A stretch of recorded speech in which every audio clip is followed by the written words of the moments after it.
on another issue. So today, you told Detective Brady that you were mulching out there at the Coventry? Yes. Yeah, I went up there and found a small store. This is Michael Olson, 35 years old. He just got arrested for trying to break into a restaurant. But now, he's realizing he's in way deeper trouble. A possible murder case and the disappearance of a woman named Catherine Wolfarth. I think you know that. I think you just didn't want to say it. Let's go back about 3 days earlier. The family of a 68-year-old woman named Katie reported her missing to the police. They hadn't heard from her in 2 days. And she even missed work, which was totally out of character. Katie was originally from Pennsylvania but lived in Akron. Her family and friends knew her for her young spirit and lively energy.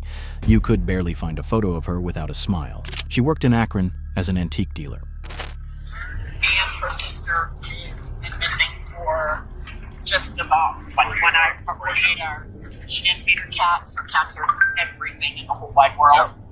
Can't find her. I mean, we've checked the house, we've checked everything. Yeah, she's not at any local hospitals because we were called out yesterday. I did that this morning. Okay. I checked the jails. Okay. She's not there. She doesn't do this. She plays Pokemon and meets all kinds of weird people playing Pokemon, and I don't know if that could have anything to do with it either. Either way, she's missing. We can't find her, and we are at a loss. Any idea where she'd go? Here's the only thing we can piece together. She had called her sister, left a message that she had a handyman that could do work for her, and he could come to Pennsylvania and work for her and stay in her house. And that's the last message anybody heard of. That the worker could come from Pennsylvania? No, from here to Pennsylvania. Stay her house in in my house. So Pennsylvania. you're in Pennsylvania? Yeah. She called her and told her that she had a worker that could come down to Swissville to stay at her house, which is something she wouldn't have allowed, and do work on her house, like a handyman thing. And then she was giggling at the end of it, which is not my aunt. Police immediately began investigating the case, and not long after they started, they got a call that would completely change the direction of the case. It was from a worker at a self-storage facility on Talmadge Avenue. Akron Police Fire, Stephen R. Good morning.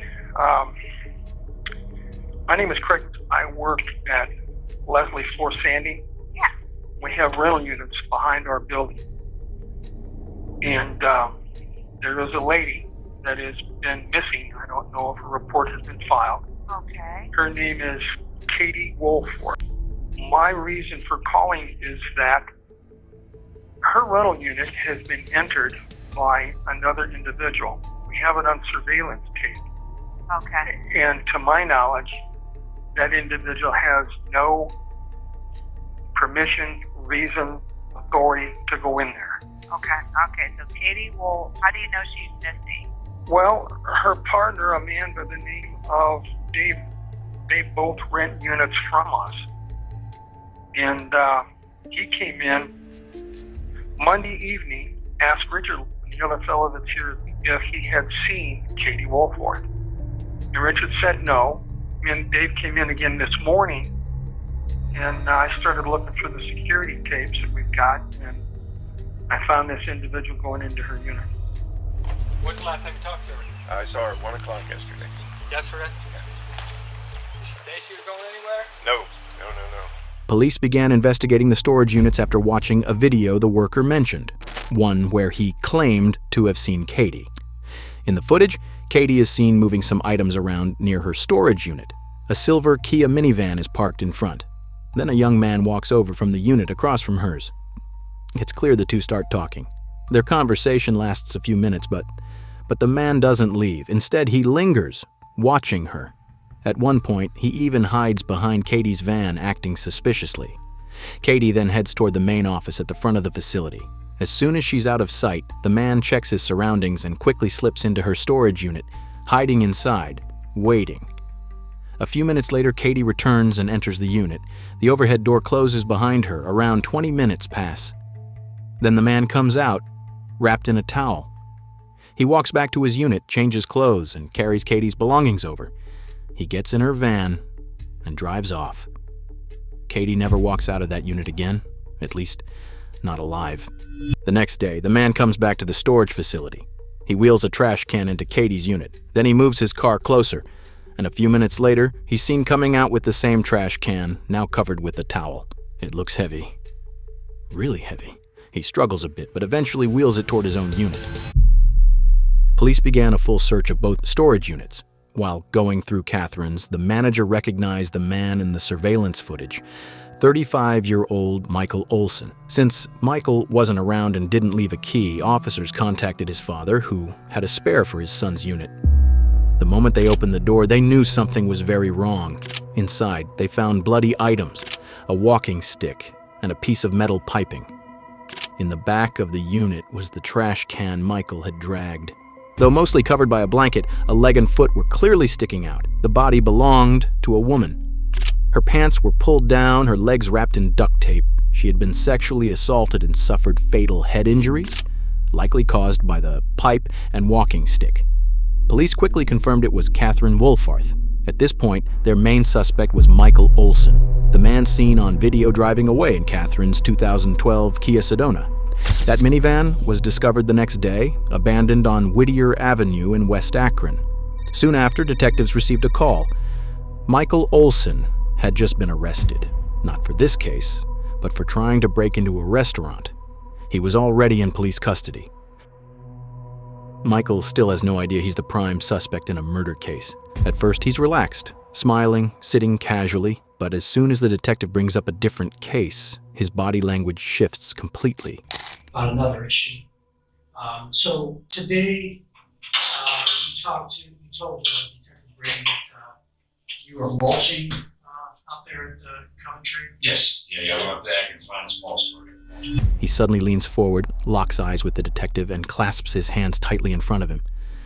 It's like he's trying to stay in control, maybe to hide the shock and pressure building inside. Well, we met your dad, and he was saying that. You met my dad? Yeah.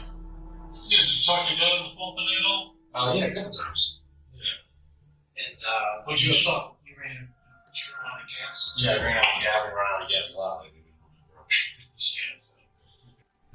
he asked, what'd you guys talk about? Like you said, he called me up earlier to go get a ride to bring up the castle and finish gun. And that was about it. Did he say that we wanted to talk to you? We? The Akron place? No, not at all. So your storage unit up there up on North Hill. Yeah. Well, it's That's your dad. It's my dad's, yeah, it ain't mine. Who has access to it? Me and my dad. When was the last time you were there? I was up there either this morning or yesterday morning. I can't remember what the actual day it was. The fact that he can't even say where he was just this morning, just a few hours ago, is hard to believe. It shows either a serious mental disconnect or that he's simply not being honest with the police. Now, are you aware that that storage area, they've got all kinds of cameras? Oh, yeah, because of the theft. Were you up there Monday? What's today? Today's Wednesday. Monday. 2 days ago. I've been up there sporadically throughout the last week. I don't know exactly which day, but Wednesday. I think I was up there Monday. No. By watching his body language, it's clear the pressure and anxiety keep building. She looking like?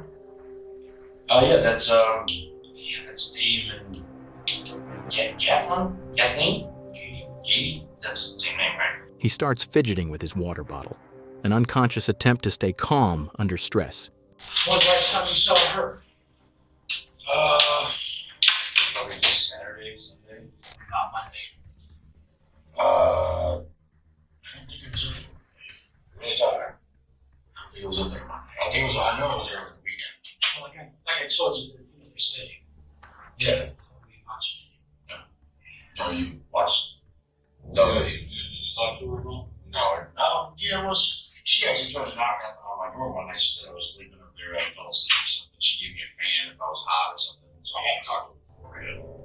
The detective uses a calm, empathetic tone, trying to build trust and draw Michael out. It's a classic technique to make the suspect feel safe enough to open up.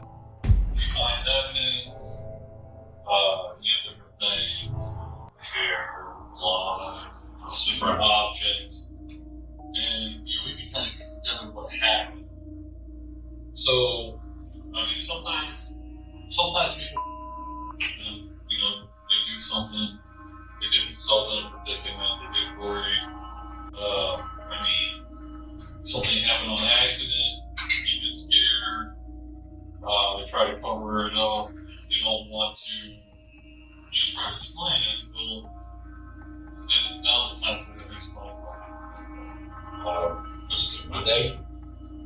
One day, I got Tuesday or Sunday, there's nothing else playing.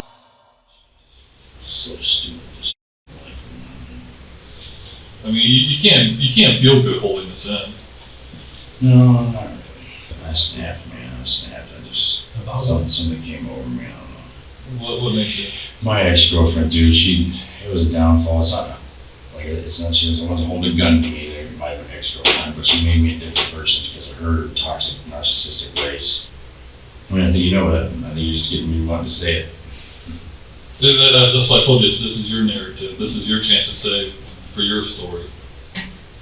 Yeah, well, Are you just a cold-blooded, homicidal maniac? Not at all. Or was it heat of the moment? Heat of the moment type of thing. Just snapped. Just went over there, hit her on the head. That was it. Where'd you hit her at? Did she see you? Were you facing her or? No. No. And can you explain why her clothes got ripped? Or? Shoot, I mean, it was just. You didn't sexually assault her? No, I did not sexually assault her. Not at all, dude. I was mentally, verbally, emotionally abused. Just snapping. He said something about my I've been a good person my whole life. I snapped because people have been right my ass. You were talking to her. What she said that reminded you of your girlfriend? Maybe you did this to her, whatever. So she was blaming you. I never did. I just snapped.